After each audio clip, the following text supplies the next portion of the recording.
First, I will immediately reissue my 2020 executive order restoring the president's authority to remove rogue bureaucrats, and I will wield that power very aggressively.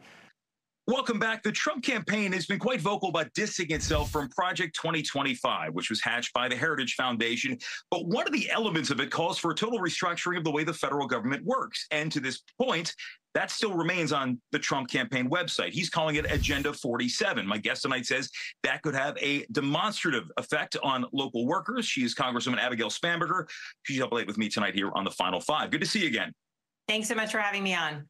Okay, so as mentioned, the Trump campaign has distanced itself, says it does not embrace Project 2025, but on the website, there are elements that really call for a series of changes to the way the federal government works. And really the centerpiece of this is something that Trump had put into effect when he was in the White House previously, which was it was Executive Order 13957, which really created the Schedule F.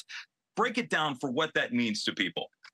So what we know to be the case is under his first term, President Trump, at the end of his presidency, tried to put in place Schedule F, which would have been the process by which thousands of federal employees would have been changed from civil servant positions to appointee positions, and their roles, their nonpartisan roles of expertise would have ultimately been eliminated. Now, there was an election when President Biden came in.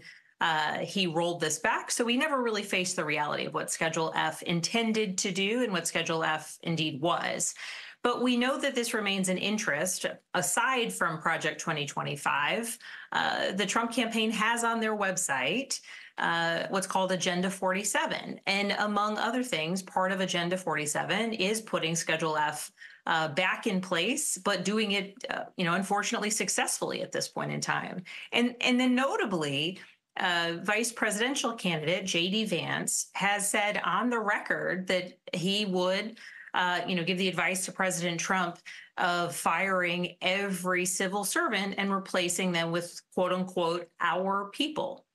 So for the proponents of this sort of move, they say, well, look, these are people who are doing work for the federal government on the taxpayer's dime in the service of an administration. Why shouldn't the president have more flexibility in that realm? There are plenty of political appointee roles across departments in the federal government. And when a new administration comes in, many new people flow into these roles, these appointee roles.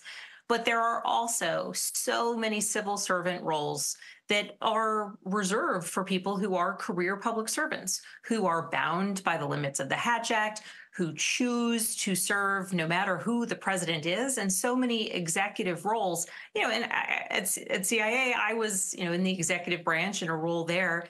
And when we had a change from the Bush administration to the Obama administration, certainly there were some new appointees who came in as the director, who came in as some top folks within the agency. But the folks doing the work day to day are the people who had developed the expertise. And the same is true at Department of Ag and Department of Transportation and FDA. And the list goes on of agencies and entities within the federal government where people, like any other job, develop an expertise over years and years of service.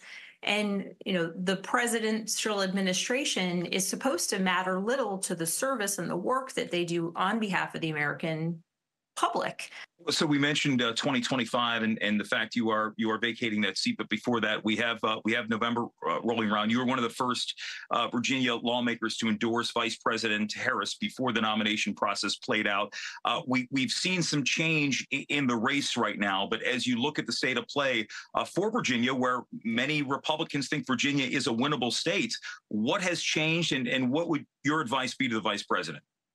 My advice to the vice president is to keep being steady and doing the things that she's doing. She's campaigning across the country. She's making known who she is, why she's running, what she's for, and just running through the finish line, which is, Election Day in November 2024 is what I think she can do. And, I endorsed her early on for a variety of reasons, both from her time in the Senate and then also in her time in the vice presidency. I've had the opportunity to work with her over time on legislation we've put in place, from the CHIPS Act to the Honoring Our Pact Act for toxic exposures for veterans, and ensuring care for veterans who've been impacted, to the infrastructure bill. All along the way, while it's not the most kind of front of mind element of her job, she was working with the president hand in glove on some of those negotiations and getting those bills moved forward. And then certainly as a former federal agent, her time as a prosecutor, her time as attorney general, I think speaks to the skill set that she brings to not only her campaign, but ultimately to the presidency. Congresswoman Abigail Spanberger joining us tonight from Fredericksburg. Good to see you again. Thanks for joining us. Thank you so much for having me. And the Final Five is back after this. Surely make you lose your